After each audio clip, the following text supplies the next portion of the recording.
lot of wisdom that you have given, and we enrich our life with your wisdom. Thank you for coming today. Can all of you see what is over here? I'll be writing and drawing certain things here. So today, based on the Mahabharata, the Bhagavad-gita, I'll discuss on the topic of the nature of human nature. Now, what do you mean by nature of human nature?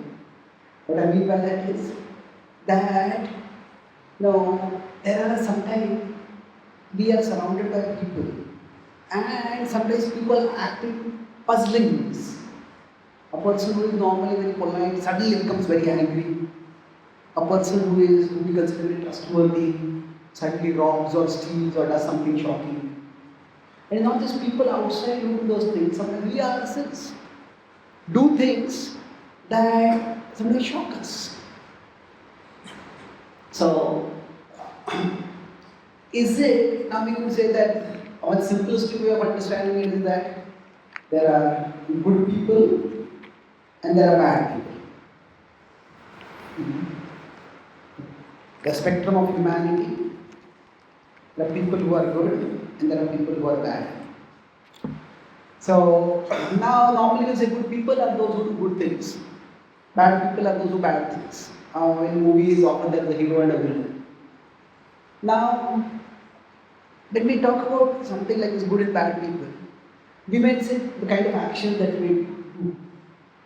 That okay, this person is very cruel, this person is hurting others. That's why that makes a person a bad person. But then we may also see some bad people, they do bad things. And say good people do good things. But then sometimes good people do bad things. And sometimes bad people do good things. And sometimes we don't know which things are good and which things are bad. And then we can't know which people are good and which people are bad. So life can be very confusing at times. And because we live in an interconnected world, so we need to function with others. So when do I trust someone? When do I stop trusting someone? And at what point do we decide that if a person has done something bad, that bad action, say suppose somebody has done a bad action. Now bad action, does it reveal their character? Or they show this person is a bad person? Or is it out of character? Out of character means, actually everybody sometimes has a bad, difficult time and difficult situation. Sometimes they get provoked and do something. So at what point can we say the bad action reveals or shows that the person is bad? And then even also we talk about some bad people. So if somebody is a bad person, now there could be many possibilities. Are they born bad?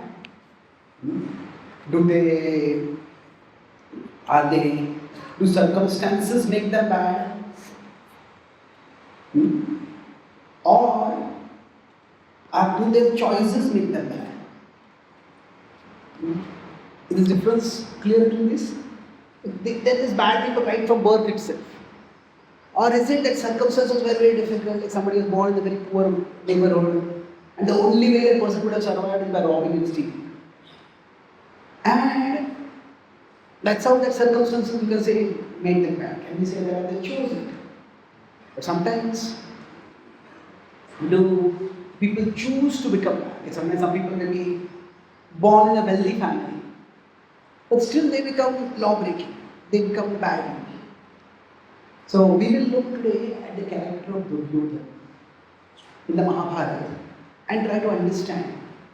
And the idea is, it's very easy to say that this person is a bad person. And it's very easy to demonize someone, and a bad person and does bad things. But that's not very helpful. Because we try to treat a bad person like belonging to a different species. then there might be certain things which we can learn from that bad person's actions also. Why did that person make that decision? And those kind of decisions, situations, motivations, all those things play a role. So just as when any story we are hearing, now sometimes you may watch movies, you may be just told like Rama and Mahabharata. Now the heroes can inspire us that we should become like this. We want to become like them. But the villains can also teach us how not to become like them. So if we just say that the villain is always a bad person, then there's not much to learn.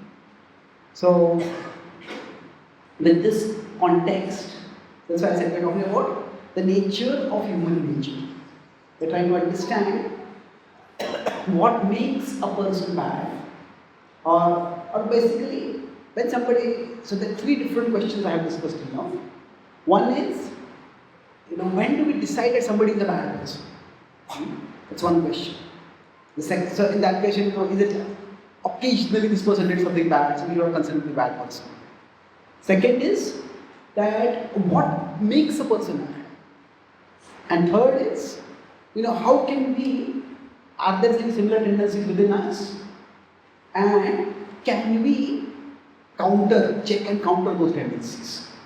So basically, these are three questions that we try to discuss based on Duryodhana's character.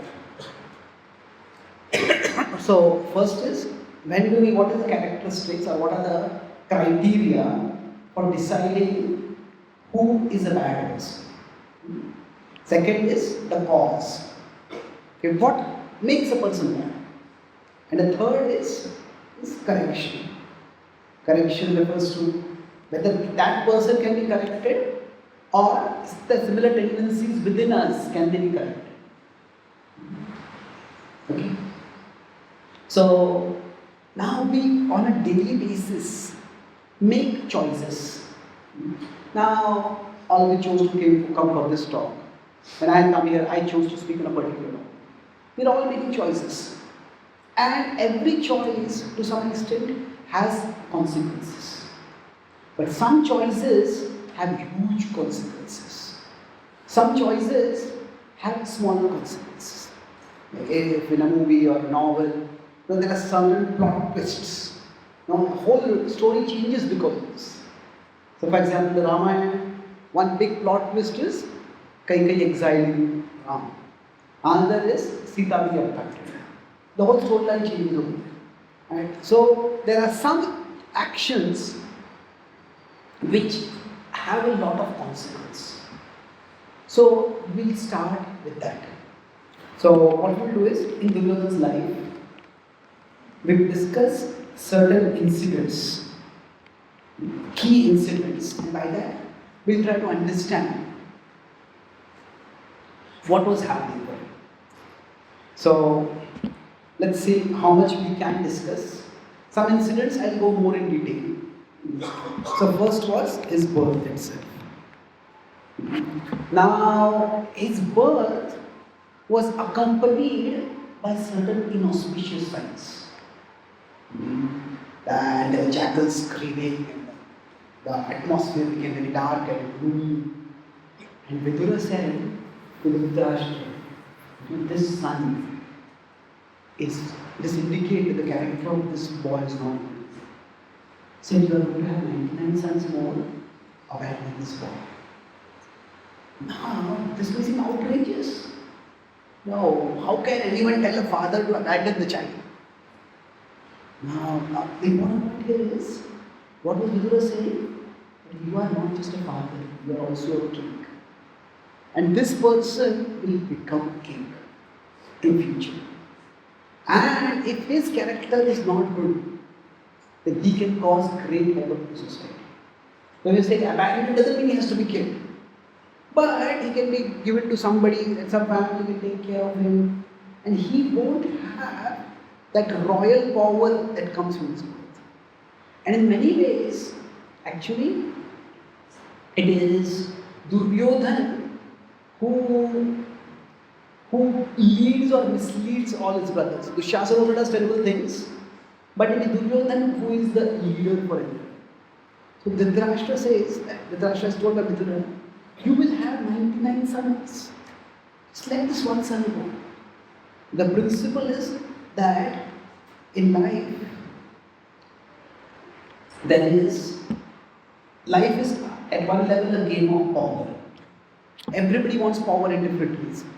We want the power of money, we want the power of fame. Nowadays, many people want to become influencers, social media. The idea is they want power, the power of popularity, power of following. So now there can be outer power, and there can be what is outer power? Inner power. Yes. So now outer power means, say somebody is a politician, they have political power. Somebody has charisma, they have people following them. Somebody is a police person, they have a gun. Somebody in the military, they have a machine gun, they have a cannon. So there is outer power. Now say there are some countries in the world which have nuclear power. And now, last 2-3 years, a lot of war has been going on. Fortunately, at least saner minds have prevailed to the extent that nobody has nuclear weapons still.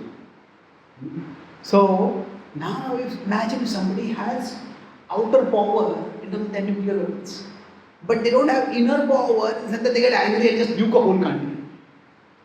Millions of people would be killed. So if you consider, if somebody has outer power, the best is that they have outer power and inner power. In fact, somebody has outer power but does not have inner power. That is the worst, in the sense that the best means they will do the most good. Here they will do the most harm. Somebody in America, the idea is that everybody can have guns. And somebody has guns and they're trigger happy. It's a small temper, they start shooting someone. It causes a lot of harm. So somebody has outer power. So this is outer power in there, outer power is not there. Somebody has inner power but no outer power. Then they may be ineffective, or you could say under-effective. That means somebody is very calm and composed, but nobody really listens to them. They have wisdom, but they don't have influence outside. Somebody has neither inner power or outer power, then you can say that they're basically insignificant. Their existence, insignificant, they may want to harm others, but they don't have much power to harm others. Like a small baby gets angry and kicks the mother. Now the baby's legs are so small, the baby kicks the mother, maybe hit the mother's jaw, the baby's leg will only get hurt. Isn't it? So, in one sense, what Duryodhana was being, what Vidura was telling Dhritarashtra is that from the signs that we see, he is a person who lacks in the power. So Duryodhana was born here. Duryodhana was born here. And Vidura was advising, send him here. That take him to a place where he would not have outer power. Then he would not cause much harm. This was Vidura's. Is this color visible? Yes. This was Vidura's advice. So now this raises the question. Now, okay, you can have kind of science. And does this mean that people are bad from birth itself? Well, yes and no. In the Vedic tradition, there is a difference between inborn and innate. Everything inborn is not innate. What does it mean? That our existence is 3 levels. There is our body, and there is our mind, and then there is the soul. So, now we get the body at birth. The mind we carry from a previous life. and the soul is eternal. So the soul is always pure. And that means at the level of soul, no one is a bad person. Everybody is potentially divine. Because everybody is a part of the divine. Mamai Mamsho Jivaloke. So our Duryodhana is also part of Krishna.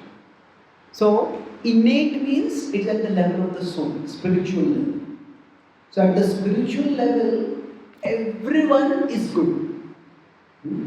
But inborn means the kind of the body and the kind of mind a person has.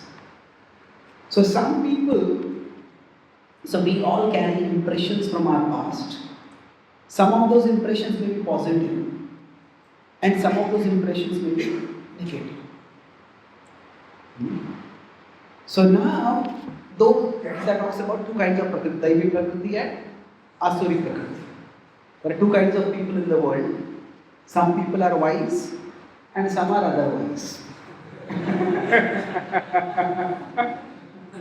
So now the point here is that so Duryodhana, at the level of the mind, from his previous lives, he had many dark ambitions.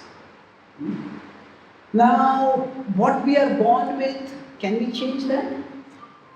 Yes, of course we can. We have free will. But it will be difficult. And like in all babies, when they are born, they cry.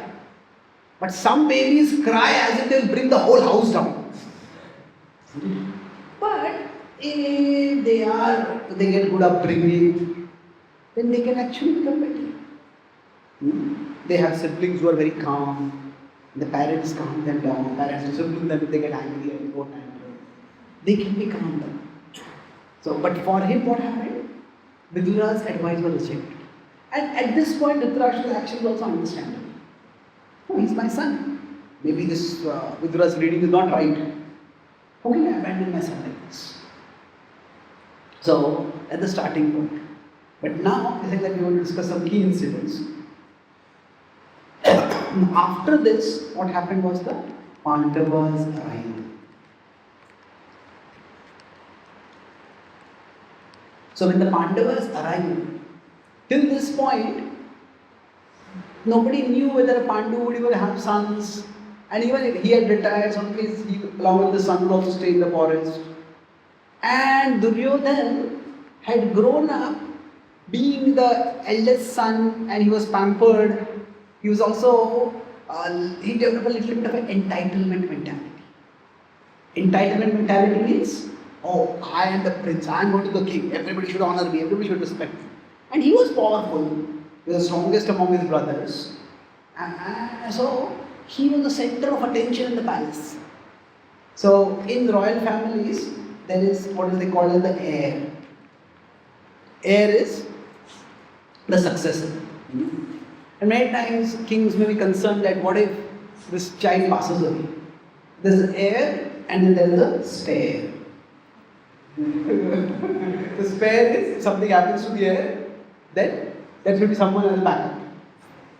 So now what happened was, Duryodhana was the heir. But then when Yudhishthir came back, Duryodhana became the spare. Because Yudhishthira was slightly older than Duryodhana. So his position became unclear. So on one side, the attention shifted from him to the Pandavas. There are three reasons. First was they were new. Naturally, in any family, when a new child comes, people pay attention. More attention to the new child. The second was that they were well behaved. Because they had lived in the forest. In the forest, there was nobody to pamper them, they didn't have servants, they had to take care of their own needs. So there was no one to boss around. So they were literally well behaved, whereas Duryodhana and his brothers were a bit rude, a little bit bossy kind of thing. And third was that Yudhishthir was the elder one. He was the eldest. So now because of this, naturally, Duryodhana started feeling insecure. Why is everybody respecting that person more than me? It's a completely understandable human emotion. If say in our family or in our community, we are the best singer, and then some other person comes to join the family, and that person is a better singer than us. See, we will feel displaced. Now, insecurity is understandable, but from that insecurity, envy started coming. See, our situations, if we understand the situation, especially and we are trying to understand the past, it can explain our emotions. So his feeling insecure, his feeling envious, that's understandable. It can explain our emotions, but it cannot excuse our actions. It does not excuse our actions. So what did he do? He's feeling insecure and envious, that's understandable. It's just a normal human emotion, not a good emotion, but it's understandable emotion. But what did he do? See, it's one thing to feel envious. Everybody has boundaries in their lives. Even if say somebody may be materialistic person, like say if you are working in office, typical office politics, then if somebody wants to get a promotion, and they may speak this about that person and spread some rumor or badmouth somebody. But even ordinary people, they have their boundaries. We will not speak something bad about our rival's daughter, spread some nasty rumors about that person. So people have boundaries. But Duryodhana, what happened with him was, okay, he feels envious. And what did he do? He tried to kill Bhima. So generally speaking, we feel envious of the people who threaten us. So Yudhishthira was very well behaved, but Duryodhana did not ever value good behavior. So he did not feel Yudhishthira as a threat to him. He valued strength. And what happened? Bhima was stronger than him.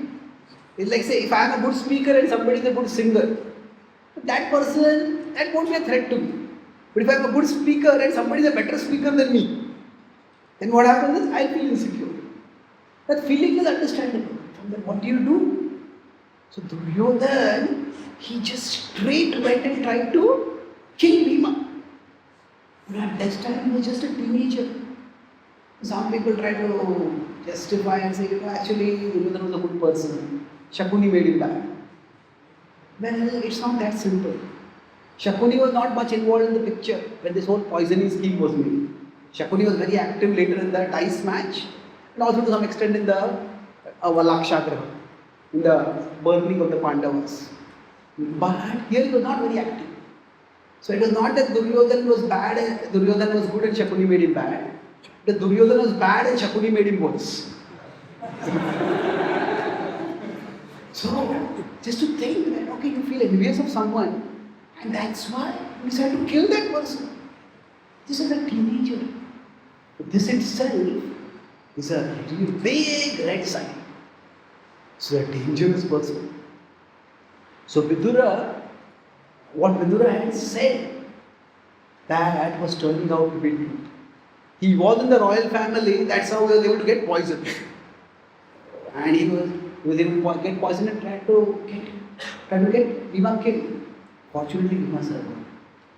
Now we could say that it's a terrible action, but maybe it's a one-off action. Yudhishthira, among the Pandavas, Yudhishthira in many ways was very gentle. All the five Pandavas are Kshatriyas. Yudhishthira, because among the Pandavas, Yudhishthira was like a Brahman Kshatriya. I mean, he was very understanding, wisdom loving, and forgiving. Now, Bhima was the opposite. He was a Kshatriya. You could say Kshatriya squared. So he was enraged. This person tried to kill me, I'll destroy him. So Yudhishthira said, no, don't do anything like this. Let's wait and watch. We have just come to this family right now. We don't want to break the family apart. Arjun Girge have objective evidence that actually Duryodhana is poisoned. So basically they decided to let the matter. So it was Yudhishthira was a little bit more okay, forgiving. Like I said, sometimes the person does a bad thing. So is it a one-off bad action? If it is one-off, let it go. Now, bad action also there can be many bad actions. But Yudhishthira was a good observer of human nature. So he's feeling envious, he's feeling insecure. So let's let it go. We'll be watchful. But what happened was things became worse for him. So now after that, after Pandava's arrival, there was Bhima's poisoning. And this showed a serious problem with this character. And then, now after this, what was the next major incident? Now, interestingly, in between Bhima just could not resist the fun. Bhima wanted to have some fun at the expense of Duryodhana. So Bhima told Duryodhana, hey Duryodhana, that meal that you had made for me was very delicious. Can you make it again for me?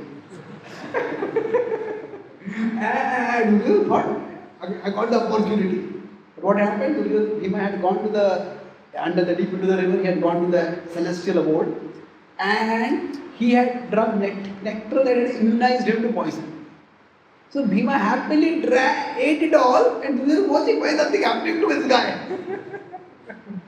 So, and after this was the Laksha. Now if you see over here, this is many more times worse. It's like some people, they do one bad thing and after that they don't do the bad thing again. Or rather they do a bad thing and then they continue doing the bad thing. So, it's like after a bad action is done, a person can go to multiple levels. They stop it, they continue it, or they worsen it. So now in the case of Duryodhana, it was like he could not kill one of the 5 Pandavas, he decided to kill all 5 of them. And not just all 5 of them, the Kshatriyas fight among each other. They actually fight honorably and kill. But he also wanted to kill their mother. That is horrendous. So it is worsened because more people, there was even a mother figure over there, she was like his mother. She had never done any harm to him.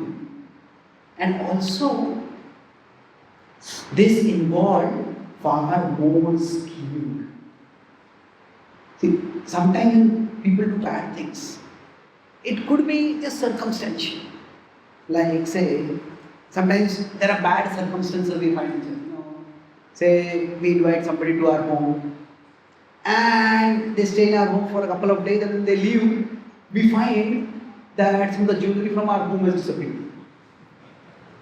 And then we confront that person. And then they say, oh, actually, my child was sick and hospital, I need money urgently. And when I was just walking through the house, I saw that the safe was open and I couldn't resist it. I just took, I'm sorry about it. So now what has happened over there is, it's a terrible thing, but we could say it is circumstances. Maybe they're going through a bad situation. There's also an opportunity that came up over there. And because of this, they did bad things. So when we have locks and security and other kind of things, locks don't stop thieves from robbing. They will find a way to break the law. But locks can stop good people from becoming thieves. Because everybody, even a good person, if they are presented with the temptation, sometimes they may fall for the temptation. So locks or in general any kind of boundaries that we build. Boundaries, what can they do? Boundaries, they stop thieves? No. Boundaries cannot stop thieves. They will find a way to break the boundaries. But what they can do is stop ordinary people from becoming thieves. So in general, even if there is police, thieves can still rob. But if there are no police at all, now imagine if there are different professions who go on strike. If the police go on strike, what will happen? All the criminals will strike at that time. If they won't go on strike, they will strike. They'll hit and start robbing. And even ordinary people will start robbing. That's what happened recently in America, in Los Angeles. You may have heard there was a huge fire. California and Hollywood is like the more flashy part of California. So I've been to Hollywood, I've been to Palisades also. Palisades is more, it's wealthy, but it's a more, it is a more elegant and refined form of wealth. So I've done some programs over there also. The whole thing is now just a huge wild fire, burned by fire. So when this happened, people were told to leave because the fire was going to come.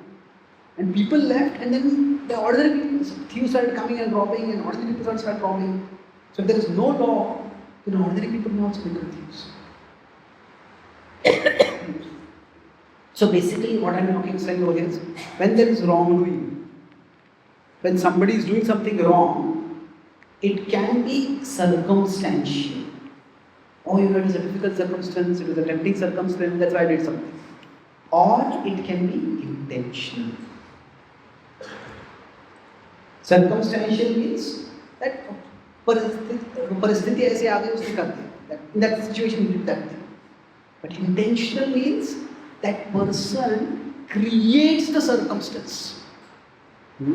So now for him, for Duryodhan, killing making poisoning Bhima, was that circumstantial or intentional?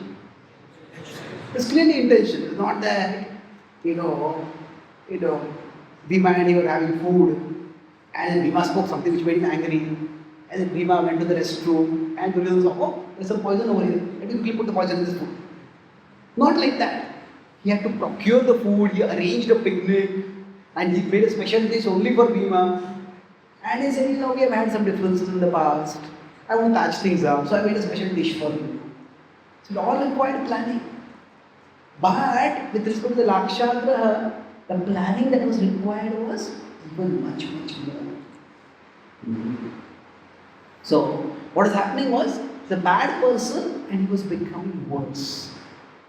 So now here, if you see in general, so I talked about outer power and inner power.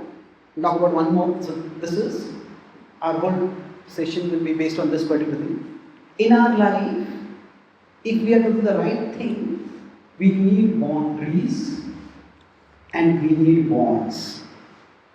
Now, boundaries means that, like I said, like ordinary people also need the police, there need to be laws.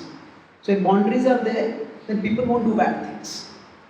But bonds, so boundaries, yes or no. Now bonds refer to relationships. So bonds can either be positive. Positive bonds means what? There are people who inspire us to do good things. And bonds can be negative. Means that there are people who inspire us or who provoke us into doing bad things. So now if you consider Duryodhan, his situation, he had the opportunity to bond with Dura, he had the opportunity to bond with Bhishma. Now, Dhritarashtra was not exactly a bad person, but he was more of a weak person. And then he had the opportunity to bond with Shakuni.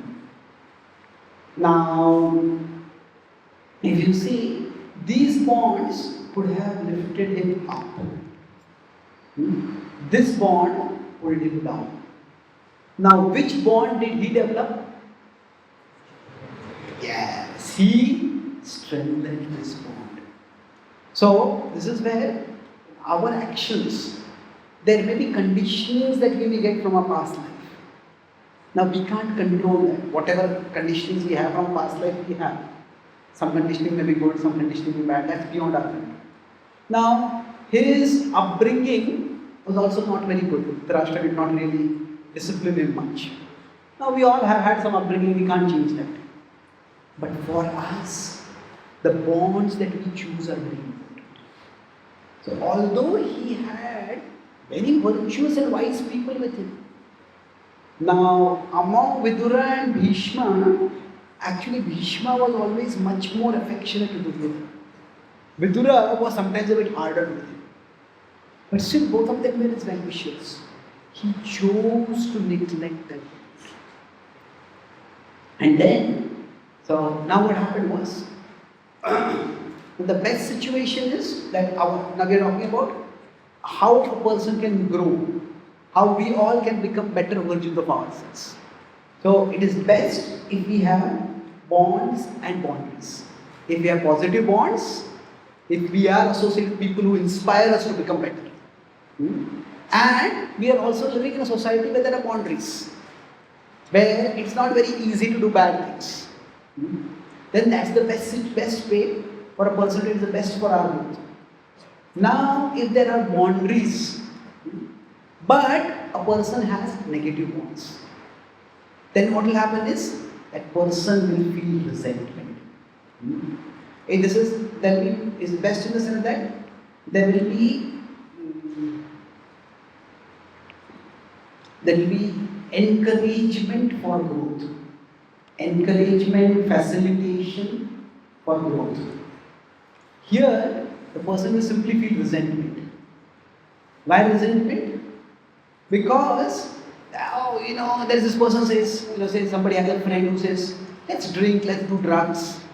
And then that person has parents who strict rules. You don't have much pocket money, you can't go out too late at night, you can't do this, you can't do that. The person will feel a lot of resentment. Why are all these rules there? Now the most dangerous, the worst is where a person has no boundaries and a person has negative bonds. Say for example, somebody is born in a very wealthy family and the parents give a lot of money to that child. And that child starts hanging out with the wrong kind of people. Then it's like because there is a lot of money, so and the parents are also not watching much. There are no boundaries. There are no parental boundaries, not financial boundaries. They're not there. And a child hangs out with bad people. That will be the worst kind of situation. Now, if somebody has positive bonds, but they don't have boundaries, then what will happen is, it will be tough for them. It's possible still for them to improve, but it is going to be very difficult. Because on one side, you have people telling you, say somebody's parents tell them, okay, no, don't do drugs, don't drink. But they are staying in a hostel where everybody drinks, everybody does drugs. And not only everybody does drugs, but it's all freely available. So what happens is, if there is no boundaries, then it becomes very difficult. So now, among all these four quadrants, where did Duryodhana situate himself? Okay, I put it in number it 1, 2, 3, 4. Duryodhana in which quadrant? Yeah, second. Duryodhana was here. So, now did he have boundaries? Was he here? Second, yes. So, he put himself in a situation because his father was weak. His father practically never imposed any boundaries on him. And on the other hand, because he was the king, he was the prince, he had a lot of power. And he had people like Shakuni, who was always bringing out the worst from him, giving him terrible ideas. Now, to some extent, at this particular point, things are going in a dark direction. So, for all of us, we will come back to this diagram toward the end of the session. Let's go over his life quickly now. Few more incidents. Now, after the Lakshagraha, what happened? The Pandavas somehow survived, and then they went and they won the hand of Draupadi in marriage. And then there was the division of the kingdom. When the division of the kingdom happened at that time, it was mainly done by Dhritarashtra. Duryodhana pressurized him a little bit. But the Pandavas got unfairly a completely barren land. But then what happened was, one of the key incidents here, then it is the Rajasuya sacrifice. Now in the Rajasuya Yajna, many things happened over there.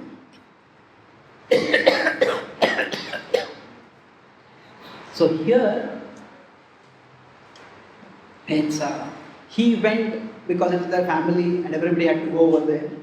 Now, whether he chose or he got the service of, or he took the service of receiving gifts. See, for all of us, we all have our triggers in life. Say, if somebody is an alcoholic, they are struggling with alcohol, sometimes they are able to give up alcohol, but they are not able to give up alcohol. And they decide that, I will start a bar. For an alcoholic to go to a bar itself is a bad thing. But the alcoholic says, I'll start a bar. And what is going to happen is, there will be no bar to stop them from going to the bar. So, sometimes, there are our vulnerabilities.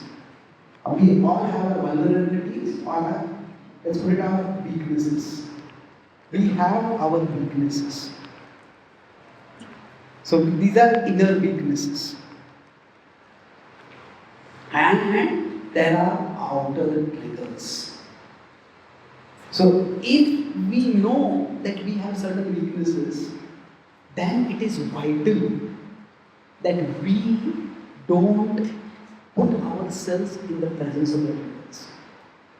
So, if somebody is an alcoholic, then they should not go to a bar. If they want to hang out with some friends, let's hang out somewhere else. Don't want to go to the bar.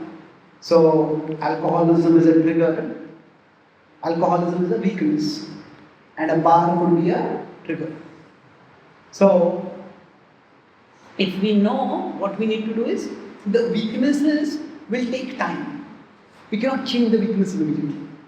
But what we can do is, triggers, we can keep and stay away from the triggers. So, these also need to be restrained, these need to be purified, we need to overcome them, but this takes time.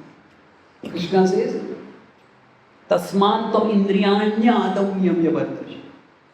In general, when there are these weaknesses, there are two ways to deal with the weaknesses. One is outside in, the other is inside out. Outside in approach means that let's start with outside. Somebody has alcohol issue, at least don't keep a bar in it. Don't be near a bar.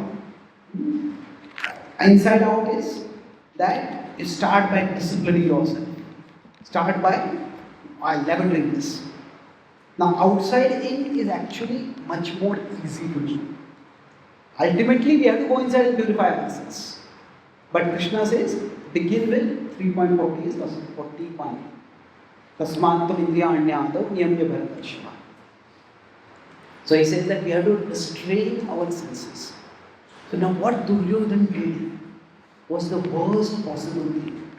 He had envy for the Pandavas. And then what happened was, he got the service of collecting gifts on the behalf of the Pandavas. Now, he could have said no to that service. Collecting gifts means what happens? All the wealth that the Pandavas are getting. He seen that, oh, they got such a precious jewel. They got this crown, they got this weapon. It's like, say, if I don't have something and somebody else has that thing and I keep seeing that thing, then the envy will just burn in the heart. There was, long ago, there was a brand of television in India called Onida. So they had advertisement. You remember the advertisement? What is it? It is horn, of course the devil was there, but that is the sun symbol. What is the statement? Yes, neighbors envy, owners pride. The idea is everybody is getting anarthas. Isn't it? The neighbor is getting envy, the owner is getting pride. Isn't it? But the thing is that triggering envy is not a good thing. It's like lust should not be triggered, anger should not be triggered. So now collecting gifts was one thing. Then after that, okay, that is also, he was provoked. But then after that, everyone left. And he said, I want to stay on. I want to see the palace of the Pandavas. Now, it is like, say, everybody had been given a guided tour of the palace. The Maya Sabha that had been built, he stayed on. And that was a disaster. All that happened was he stayed on and he observed the opulence of the Pandavas. And that just made things worse. So there was the envy, and the envy was becoming worse. See, till this time, what had happened was, he had been trying to kill the Pandavas and he had not succeeded. But all this time, from a material or a financial perspective, he was always been better than the Pandavas. He had been better than the Pandavas in terms of wealth, but he had not been able to get the better of them. Not been able to destroy them. But now the Pandavas were better than him. In terms that mattered to him. For him power mattered, for him wealth mattered. He just became wild. Now, after this came probably the incident that was the worst. The most openly praised. That was the gambling match. Now, in the gambling match, many things wrong. He had Yudhishthir pitted against Shakuni. Yudhishthir was an amateur and Shakuni was a professional gamester. But beyond that, eventually when Draupadi was won in the gambling match, he tried to disrobe Draupadi. This is such a horrendous crime.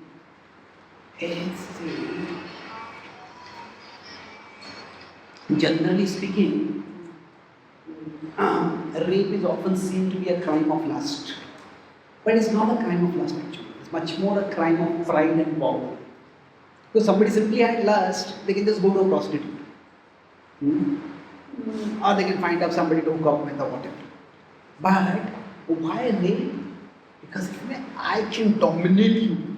I can conquer you. I can force you to bend to my will. So it's an ego trip basically. It's more a matter of pride.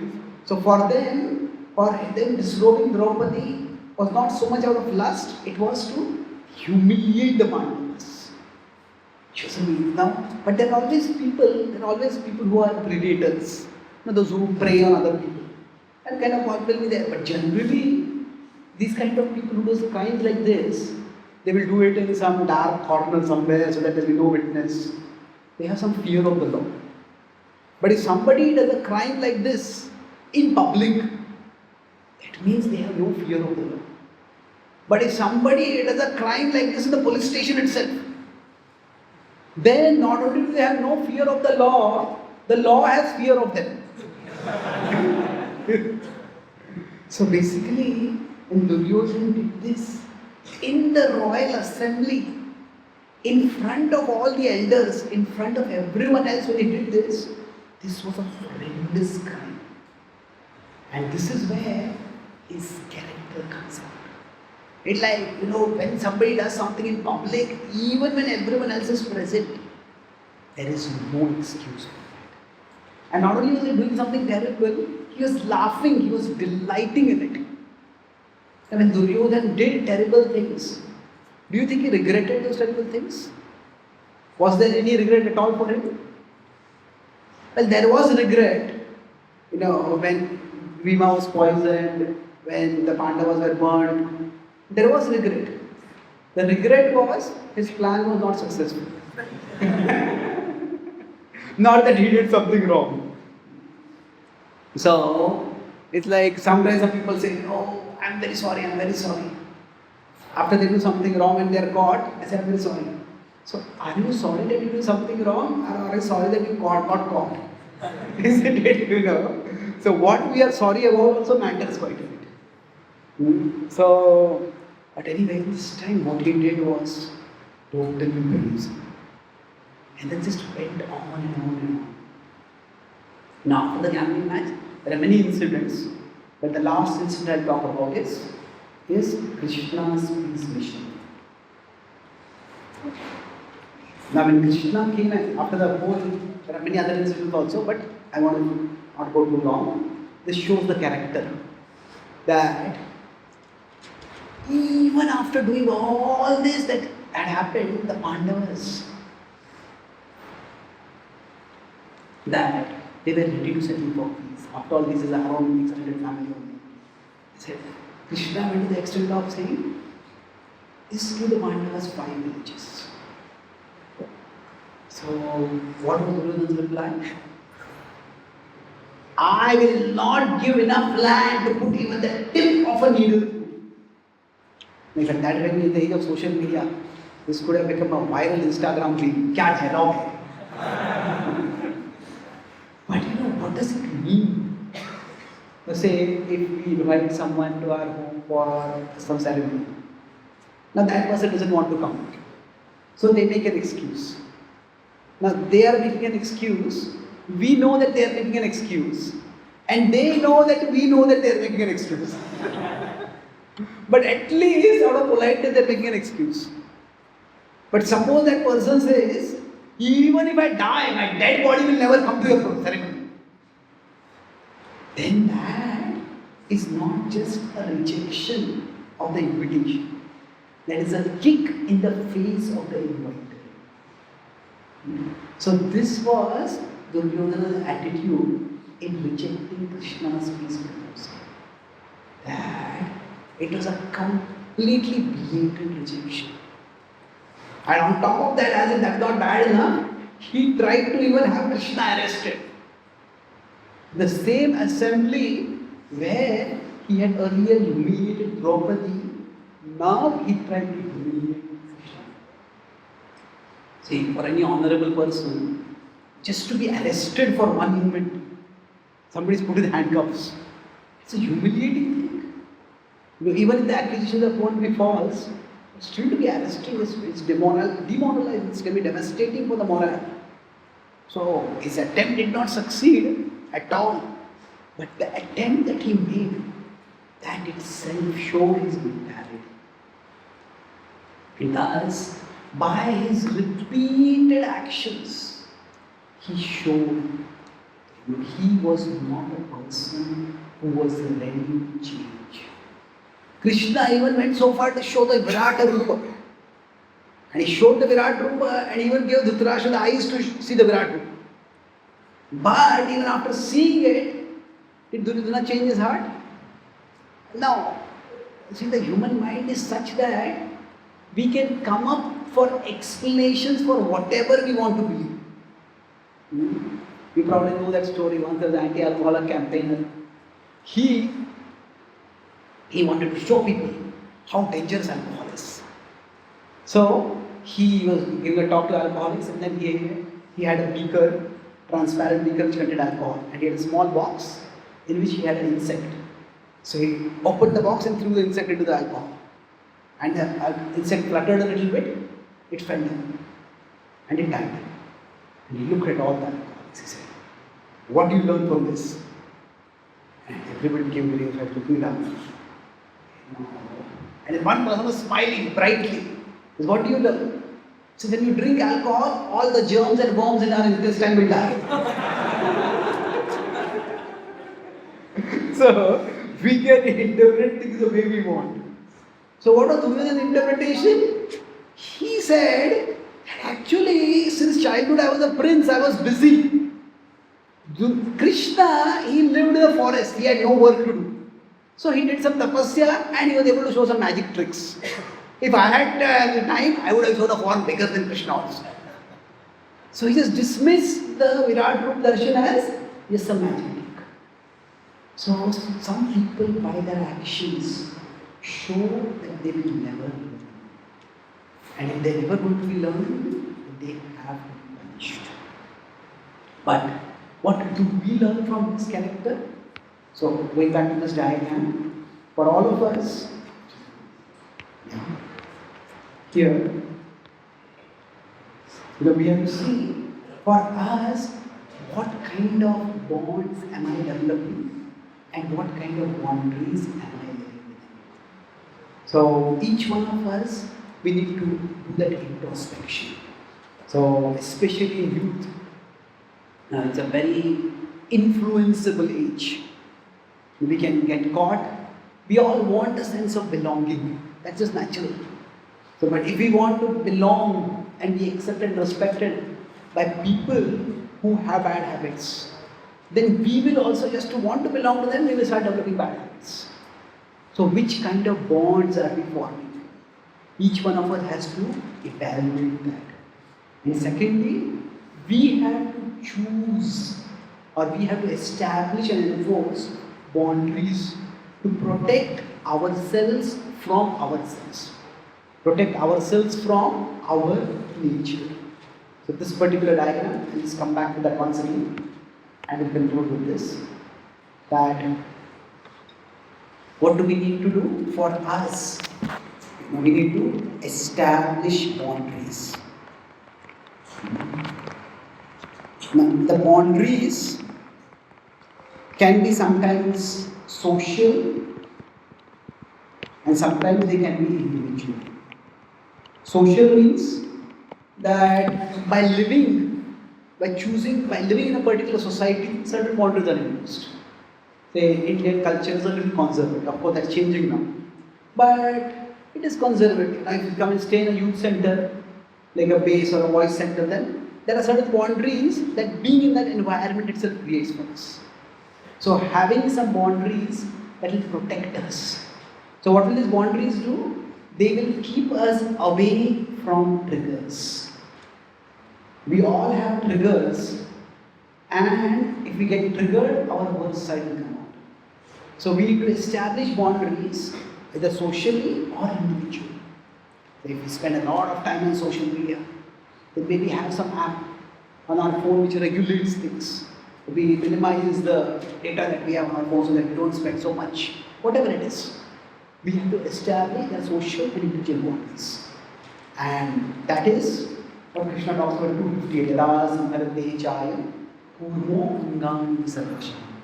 Indriyan indriyarthes tasya pragyam pratishtita. So establish boundaries and then cultivate healthy bonds. Cultivate healthy bonds. So these healthy bonds could be with other people and it could be with God. So with people, we cultivate the bonds through satsang. So we try to satsang doesn't just necessarily mean associate with religious people or spiritual people. It means good people. So we need to cultivate those bonds. We cultivate our bond with Krishna through sadhana.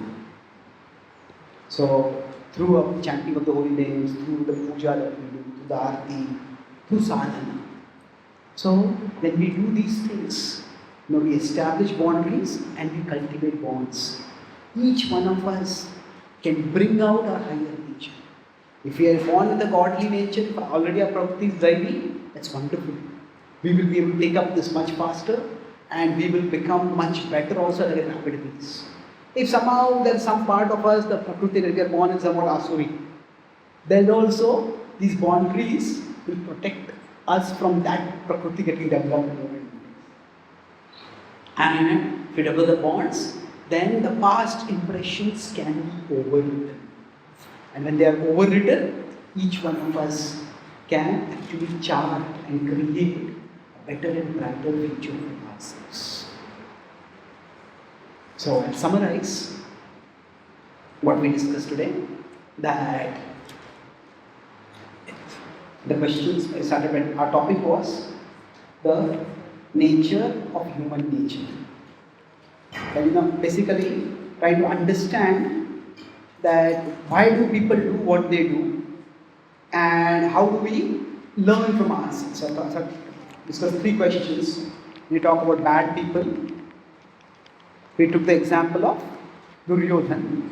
We discussed that does anyone remember? The criteria. What makes a person a bad person? Then the cause, and then the correction. These 3 topics we were discussing. So broadly, bad people took Duryodhana as an example. So what is the criteria for deciding this? Criteria is the action circumstantial or intentional? The circumstantial means the circumstance comes on its own and the person does something wrong. But the person is creating the circumstance. Then it's clearly intentional. So we discussed Duryodhana. Through many incidents in life, he was creating the circumstance. Now the cause, we discussed sometimes one cause could be inborn. I discuss how inborn is not innate. That inborn refers to what we bring in our mind. The soul is always pure. The soul is pure. So some people may have inborn bad tendencies. But after that, it is also their upbringing. How they are brought up also shapes. So for Duryodhana, his upbringing was very poor in the sense that he had a weak father. Now we can say these two we already are born with some tendencies, our upbringing can't change. But after that, that is our choices. Or rather, we could say, we all face situations. It is when we like Duryodhana's envy and insecurity will understand it. But then, how do we respect or disrespect boundaries? Our attitude toward boundaries, you can see. Society will give us some boundaries. So Duryodhana completely disregarded the boundaries. Disrespected and disregarded the boundaries. So if we reject boundaries, then what happens is we bring out the worst side of things. And then after that is the bonds can be cultivated. The bonds can be either positive or negative. So his attitude toward boundaries was, he was downright. First, he tried to kill one person, then he tried to kill 6 people. And then it was like no fear of law at all. But he just kept going worse and worse, no fear of law. And then there was the rejection of Krishna, completely rejection of a very reasonable proposal. And then the bond that he chose was, he did not choose to bond with Bhishma or Vidura. He chose to bond with Shakuni. And that's how he ended up choosing a very dark path for himself. So that is the criteria. So the criteria, then the cause, then the correction, discuss 2 things. That is, we need to create boundaries for ourselves. And boundaries can be individual, social or individual. So we try to put ourselves in a context where we will be protected from our lower nature, and then the bonds that we cultivate, we want them to be positive, and they can be with satsang, sadhana. Satsang is with people, good people, and sadhana will be the bond with God. God is all pure, and through it, we all can become purified. So in this way, we all can bring out the best within us, and whatever is worst within us, we can leave it behind and transform ourselves. So let us pray to Krishna. My dear Lord, please help me understand myself better and make good choices. Help me to develop healthy bonds with you and those seeking to live devotedly and virtuously. Please, O Lord, let me not resent and reject boundaries, but let me see the boundaries as protection, and let me live within the boundaries and come closer to you, so that I can become the best version of myself as you want me to be. Shri Krishna Bhagwan ki So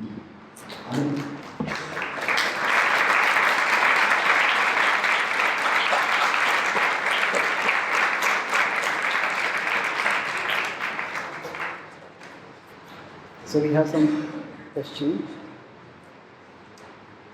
Anybody want to ask? Also can ask. Might will come to you. Anybody wants to ask?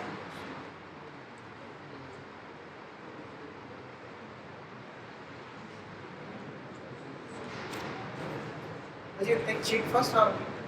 Yeah, whatever. Yes, please.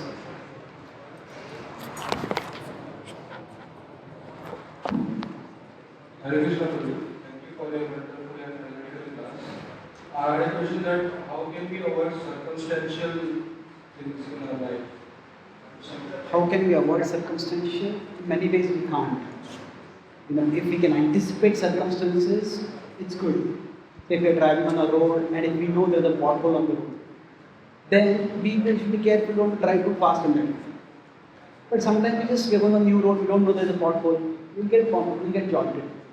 So for example, Ajamali, what happened with him? The first time when he went out was circumstantial. It's terrible.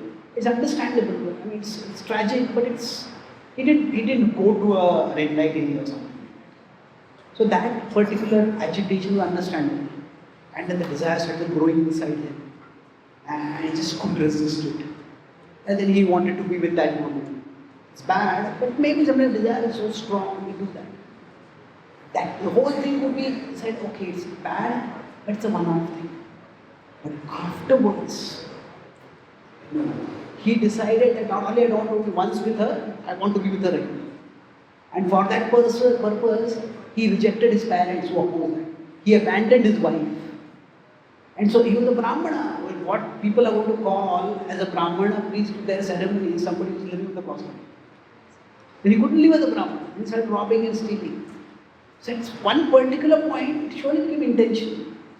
When his parents are telling him, don't do this, and he's rejecting his parents. The infatuation, even infatuation has its limits in terms of time and in terms of degree. So it started as circumstantial, but it surely became intentional with time. So we can try to, by our own experience, see which circumstances we are vulnerable. Which circumstances bring out the worst within us. But sometimes we can't help that. So what we can do is try to avoid those circumstances. But even if the circumstances, something goes wrong and something bad happens, don't perpetuate that. If something bad happened, it is bad, but I won't repeat it, I won't pursue it. Then we will be able to overcome the impact of that. How we can develop determination that once the situation hit us, we say no to that? Sometimes it's difficult to say no in that situation. See, it's like, we all have, if we consider craving, we all have urges. And the urges have surges. That means what happens is, sometimes the urges become so strong. So during this period, we may be helpless. We may do something. But the point is, during these periods, we are not helpless. So even if we can't resist the urges, we can persist between the urges. We can persist in between those periods. At that time we are praying to Krishna, we are doing some sadhana, we are cultivating satsang, we are building some boundaries. Then later when something similar happens, we won't fall for it. Okay? Any other questions? Let me discharge. Let my phone. Hari Bol.